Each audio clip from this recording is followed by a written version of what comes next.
This blueprint is developed by HINDRAF for and on behalf of the poor and marginalized Indians in Malaysia. This blueprint lays out concrete proposals to resolving permanently, comprehensively and practically the long-standing problem of the poverty and marginalization of Indians in the country. A problem that has plagued our country since its inception. The realization of the steps and measures laid out in this blueprint will begin to pave the way out of a shameful condition that our country finds itself in, and will lead to a new, modern, prosperous, just and dignified Malaysia, a Malaysia that we all need. Now, what is unique about this blueprint is that it is a bottom-up effort. It lays out the historical antecedents to the problems of marginalization of the Indians. It clarifies the scale of the problem. It lays out solutions which are comprehensive, permanent and practical. And it also spells out a method for the realization of the end results, taking into account the complex reality around us. This blueprint, though it is an economic document, is based on a patriotic desire to contributing to creating a country based on social justice as the foundation, and where every citizen will be equal in all aspects, will be conferred the dignity and respect of proud citizens. All of this will have the effect to the nation of bringing out the fullest potential of all its people. It is only where there exists true equality and fairness, and where every citizen is prized, will there emerge a nation of anak semua bangsa di bumi manusia.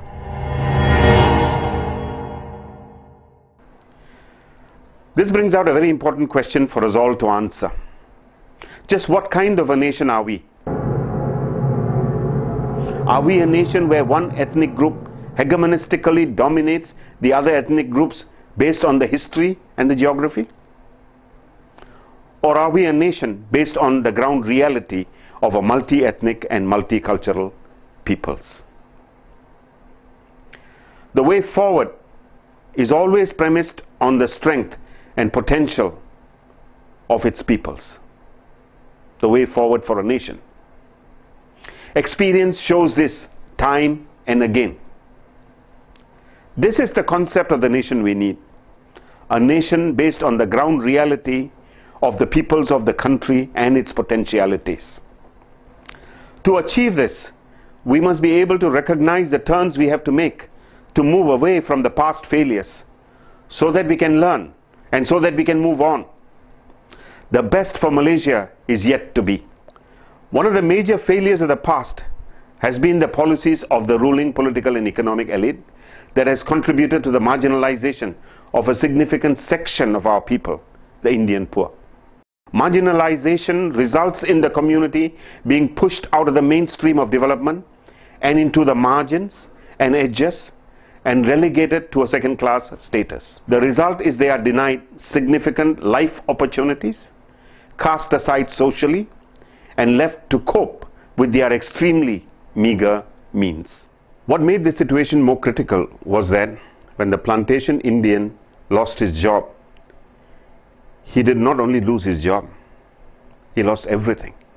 He lost his home, he lost his school, he lost his temple, he lost his burial ground, he lost his relatives, he lost his neighbors, he lost his opportunity for ancillary income, he lost his social system, he lost the community support, he lost everything.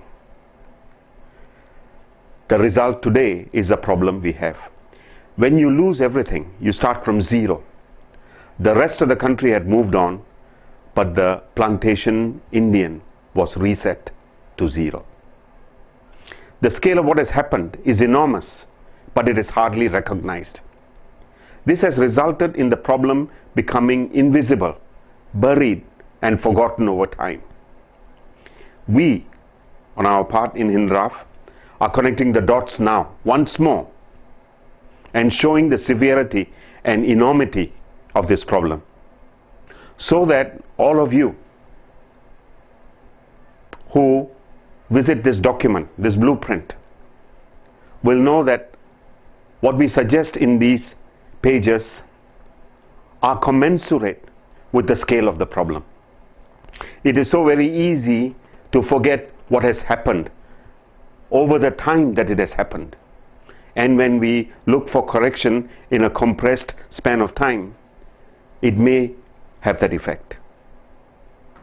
We are connecting the dots to show you clearly just how big this problem really is. Moral governments act in the interest of all their citizens.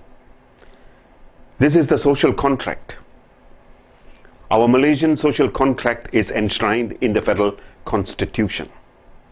Article 8 of the Federal Constitution on equality provides for equality. But the Malaysian political and economic elite who form the Malaysian state and government have chosen to completely ignore this provision for equality of all citizens, resulting in their compromising the interests of the Indian plantation workers. This, in spite of the historical contributions the Indian plantation workers have made to put Malaysia into the modern economy. It will be unimaginable what Malaya or Malaysia would be without this historical contribution today. The Indian plantation workers were consciously excluded from all the development programs since independence, in full knowledge of the ensuing consequences. A total of 1.15 trillion ringgits was spent on socio-economic development of the country in the last 47 years. That is 150 billion ringgits spent on socio-economic development over the last 47 years. Yet, hardly anything significant was allocated for the development of the plantation Indians. Right through the 47 years, all the plantation Indians got were promises, exhortations, plans that never saw the light of day, by legislative enactments, by administrative measures, by political manipulations, by outright deceptions, by disenfranchisement from the democratic process, by fear, by disinformation, by suppression. The ruling elite reneged on its social contract to these people and committed a heinous crime of denying life opportunities to so many generations of them. Denial of life opportunities included denial of employment opportunities in government, denial of upward mobility opportunities, denial of educational opportunities from preschool all the way to tertiary levels, denial of rights of worship by the demolition of places of worship, and worst of all, the denial of rights to live at the hands of the Malaysian police. And as a result, or as an outcome, the marginalized Indian was created. The marginalized Indian was created by the socio-political system of this country, by the desires of the political elite, the elite of this country. This must not be accepted. Time has come for atonement and correction. The country has to wake up to this truth and stop trying to bury the problem under so many guises. In August of 2007, HINDRAF presented its 18 points demand to the UMNO government. The 18-point demand is a comprehensive set of demands laying out measures to bring the Indian poor into the mainstream of national development and to eliminate issues of racism and religion and to set the nation forward, removing some of its shackles that is holding it back as a nation. In this blueprint, we have gone one step further. We have developed a practical set of proposals based on those 18 points, and on the basis of priority, we have identified 6 key areas that must be addressed within the next 5 years. These issues lie at the core of the Indian marginalization problem and also at the core of the problem of moral decadence in our government. The 6 key areas are: number 1, the impoverished state of the 800,000 former plantation workers. Number 2, the 350,000 Indian Malaysians who are stateless. Number 3, the denial of educational opportunities throughout the education system and the resultant stunting this has had on the community. Number 4, the systematic denial of employment and business opportunities to the Indian poor. Number 5, the corruption and impunity of the Royal Malaysian Police, and that results in serious human rights violations against the Indian poor. Number 6, the non-observance of universally accepted human rights laws and practices, resulting in a system of institutionalized racism. The first correction plan addresses the main problem relating to the internally displaced Indian estate workers. The proposal that we put forth in this blueprint will immediately address the problems of life opportunities, bringing out the huge productive potential of these people and putting their natural affinity to land to best use. This will in turn put to rest one critical problem of land that has surrounded these problems all these years. The proposal requires the setting up of an agency that will operate a land allocated contract farming program similar to the FELDA program for these displaced estate workers. The proposal calls for 20,000 Indian plantation worker households to be provided with necessary land to engage in various productive and necessary agricultural activities covering around 200,000 acres over the next 5 years.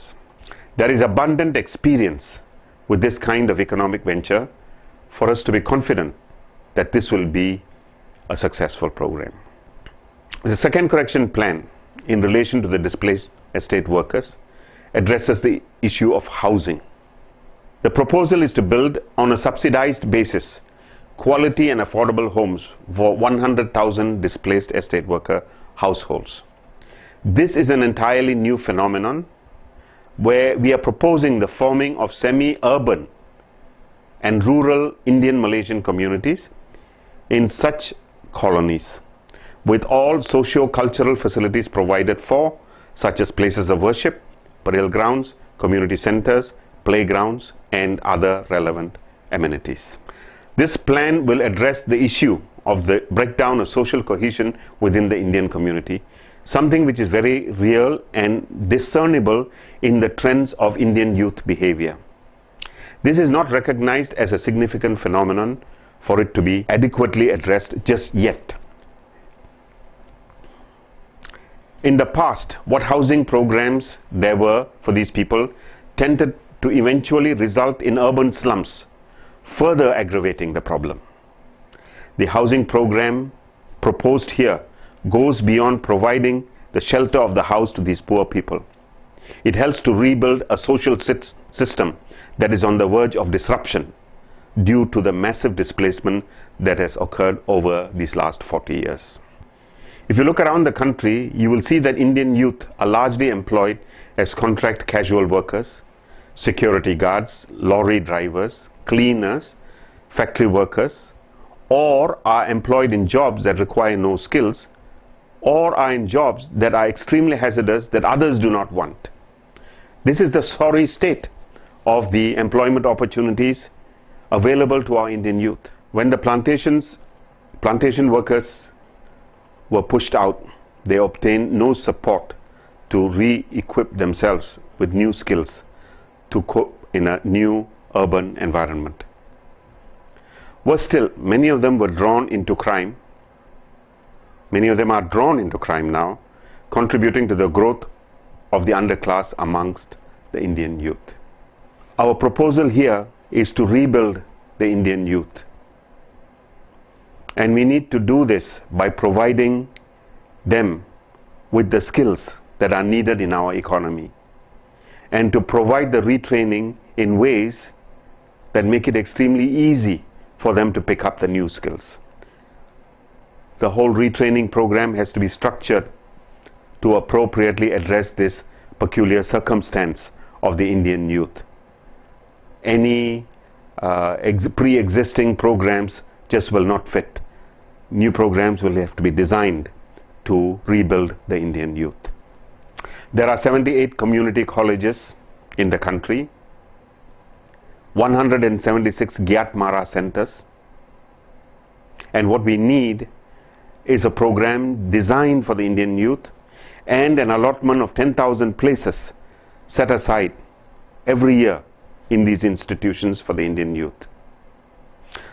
And to hasten the process of bringing them into the productive sector, making them productive, is to provide employment and small business opportunities. For this, the government should open up opportunities for employment and for small business for these Indian youth as they come out of their training. This is something again, which is new. This effort needs to be nurtured for it to be eventually successful, and adequate resources need to be applied. It is easy for us to try and force fit this program into what exists, and then to see it not work, and then to say that the Indian youth just will not make it. This is not what is required. What is needed is nurturing for it to be eventually successful. Today, large number of Hindu temples and burial grounds sit on former estate land that is targeted for other uses today. These structures have become illegal by virtue of them sitting on what is now private land. The solutions we propose here in relation to the land on which these temples and burial grounds sit is to provide state land to all such temples, shrines and burial grounds across the country. This is a social amenity that is required for any community. The community that we have is an impoverished community and cannot create for itself these amenities. The state has to step in. The state has absolved itself of all responsibilities in these areas up to now.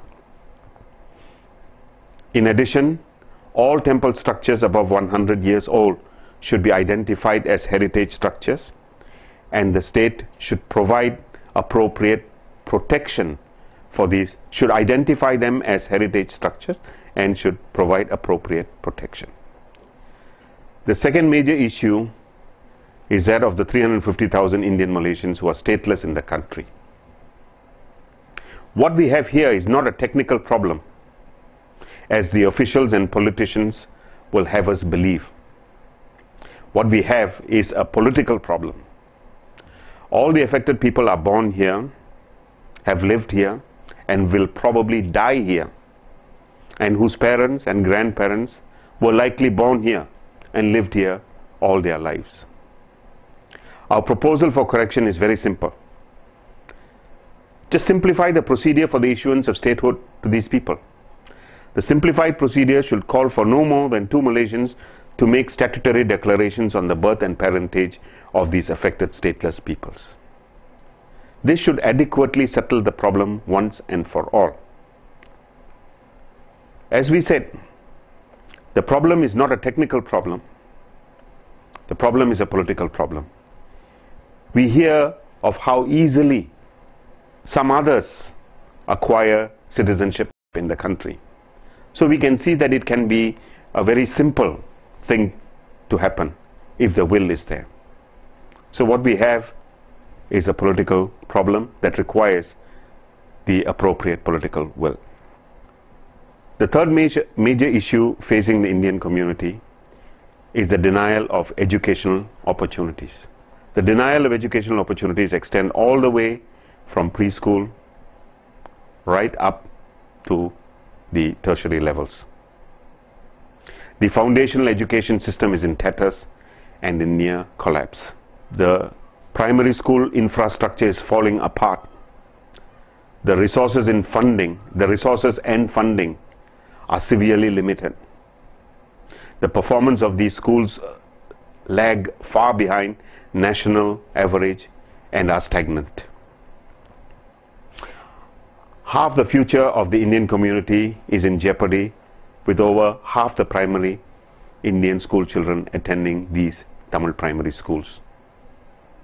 In spite of the huge budget of the Education Ministry, which total over 50 billion ringgits every year, only a minuscule amount goes to Tamil schools development.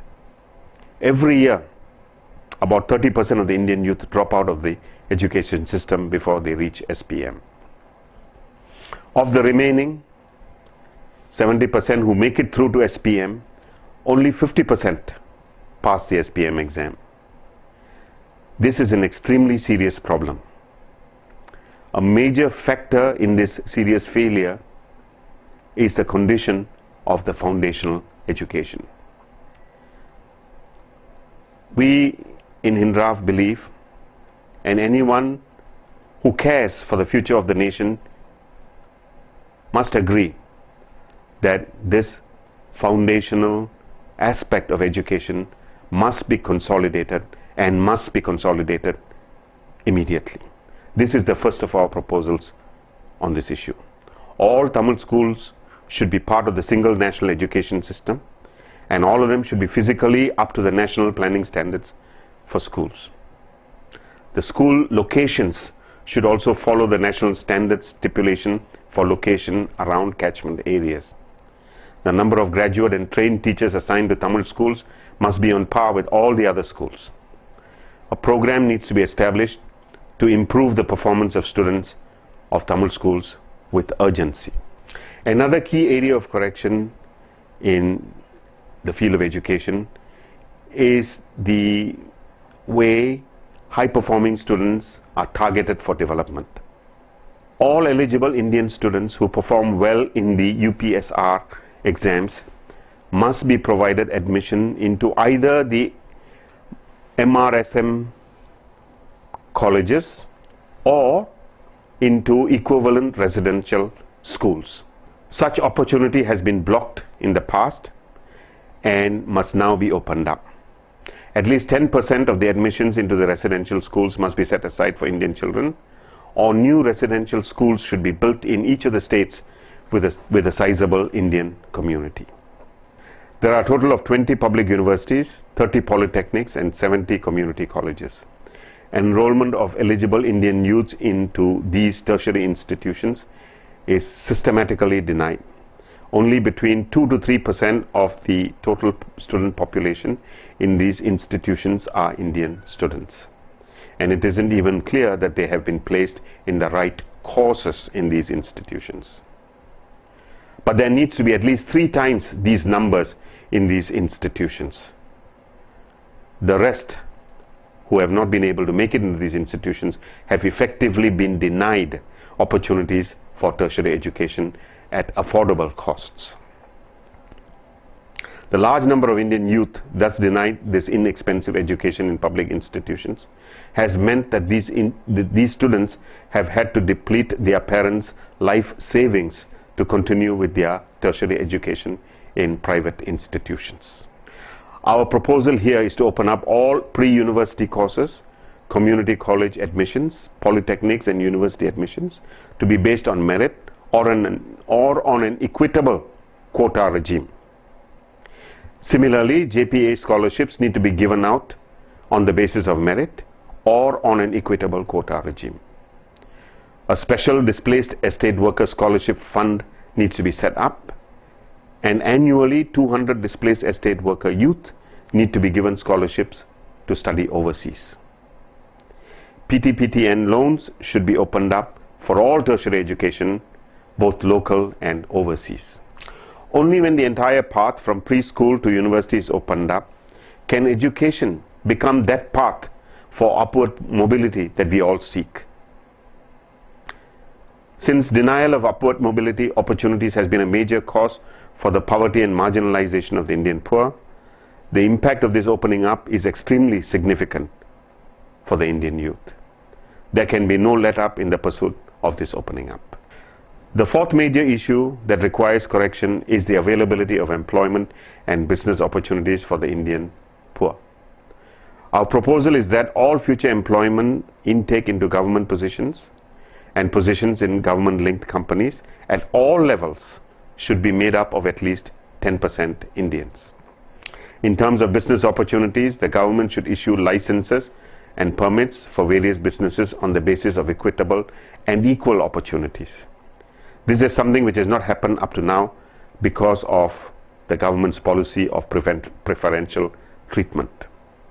All government entrepreneur development programs should allow for equitable participation for Indians. The Tukun program must be opened up to Indian applicants, or some similar program should be opened up for Indian entrepreneurs. The fifth area, and this is a broad area and fundamental area, and this is about police brutality and police impunity. Police brutality continues, and the police seem to be a law unto themselves.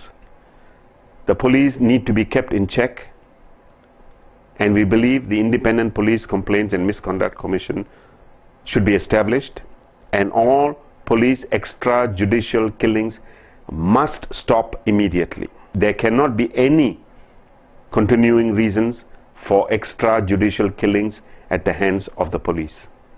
This is a matter that is significant to the Indian poor, because police brutality very clearly impacts the Indian youth and the Indian poor most in the country. This is the sixth issue that we feel requires immediate attention within the next 5 years if we are going to move on as a forward-looking nation. The institutional racist infrastructure that has developed under Dr. Mahathir needs to be dismantled, and to facilitate this, we believe that the Malaysian laws must be brought in line with international human rights laws. And one very clear way of achieving this is for Malaysia to ratify the various United Nations human rights covenants. These covenants lay out the basics for any modern nation. And in the 21st century, it is time that Malaysia step forward to these international standards. Many things can go wrong in the realization of this blueprint. Foremost, there may not be the political will to make it happen. This has been the story of the past. There just has not been a political will to have avoided this problem in the first place. Next, the UMNO bureaucracy may drive the program into the ground. And this is something which we often hear the politicians say, oh, it is the bureaucrats who have, caused their policies to fail. Their policies are all right, but the implementation has failed. It is not an accident. It is by design. UMNO bureaucracy drives many such programs that is not to their benefit into the ground. This can happen to this blueprint. The blueprint may fail if there is not enough targeted budgetary allocations to the program. We say targeted budgetary allocations, not trickle-down budgetary allocations, because trickle-down budgetary allocations is what has been attempted all these years, and it just doesn't work. The budgetary allocations have to be dedicated and they have to be targeted.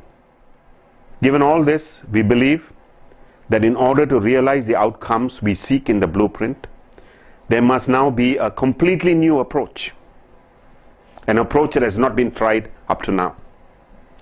What we are proposing is to set up a new empowered ministry for the sole purpose of realizing these targets.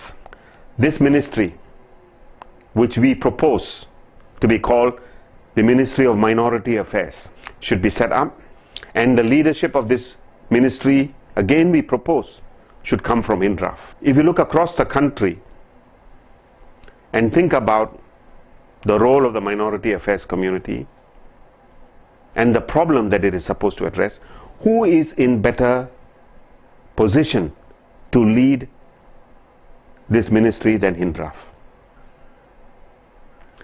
HINDRAF's role in government in leading this ministry would be as a representative of the people's movement, with the sole task of delivering development to the affected people, not as a vehicle for the personal gains of members of HINDRAF. The sole reason for suggesting such leadership from HINDRAF is because we know that development efforts such as these has great inertia, and unless there is commensurate political will, such change will easily fail in its path. There needs to be a strong drive and tenacity to make it happen, to make the change we seek happen in the blueprint. Otherwise, all we will have is another 5 years of more excuses. The role of the Minority Affairs Ministry would be to lead the socio-economic development efforts of the minority communities. The minority communities here will extend beyond the Indian community. All the minority communities that are affected by similar socio-economic development problems. The ministry shall plan its budgetary requirements and obtain the necessary allocations and work independently to plan and execute all the development efforts to bring up the socio-economic performance of these minority communities. The total investment that we see that is required to reach the targets of the blueprint, of this blueprint, is 4.5 billion ringgits per annum for each of 5 years, over the next 5 years, or a total of 22.5 billion ringgits over this period. Seen in perspective, this works out to no more than 2% of the annual budget of the country. This is not a large amount, considering the continuing contributions of the community to the nation, nor is it large when the returns on investments are considered. The returns include the inclusion of hundreds of thousands of youth to skillful and productive economic activity, and the turn away from crime, and doing all this with a feeling that the nation does care for them. The return is not to be only measured materially. The return on this investment covers the future direction of our country.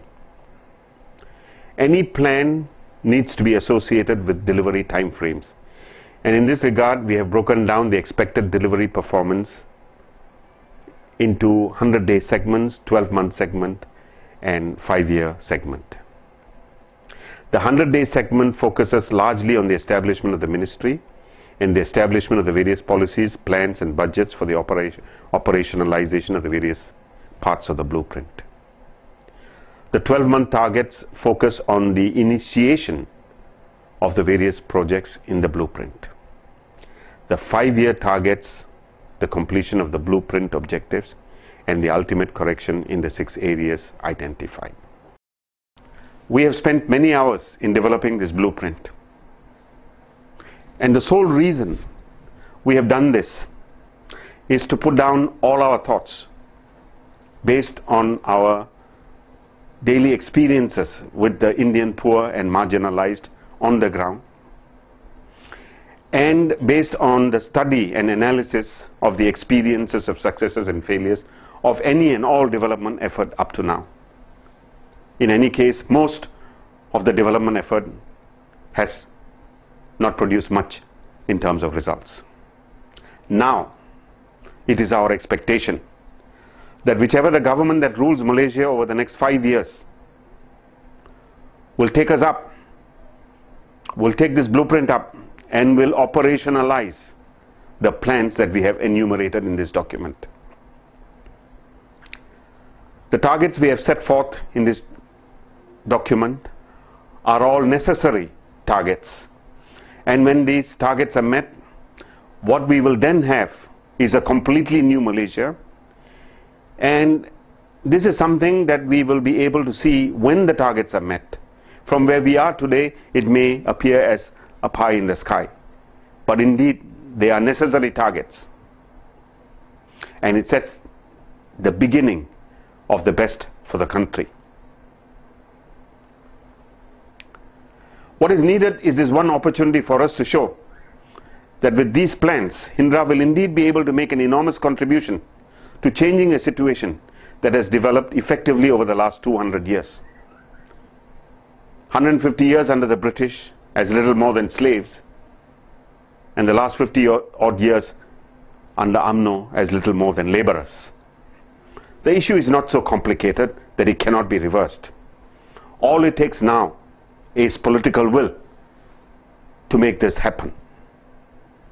The change that we seek through this blueprint is so basic and so necessary that regardless of who runs the government over the next 5 years, they should see it as a primary duty on their part to implement what we say and to correct this serious human rights violation situation that has paralyzed the Indian community for all these years. As we said at the outset of this blueprint, this is a patriotic effort on our part.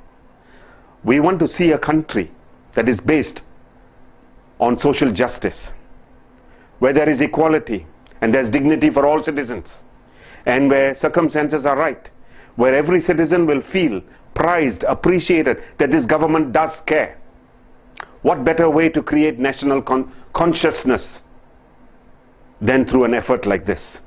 If national consciousness is not present to the extent that is required, well, we are providing here an answer where we will all become truly Malaysians,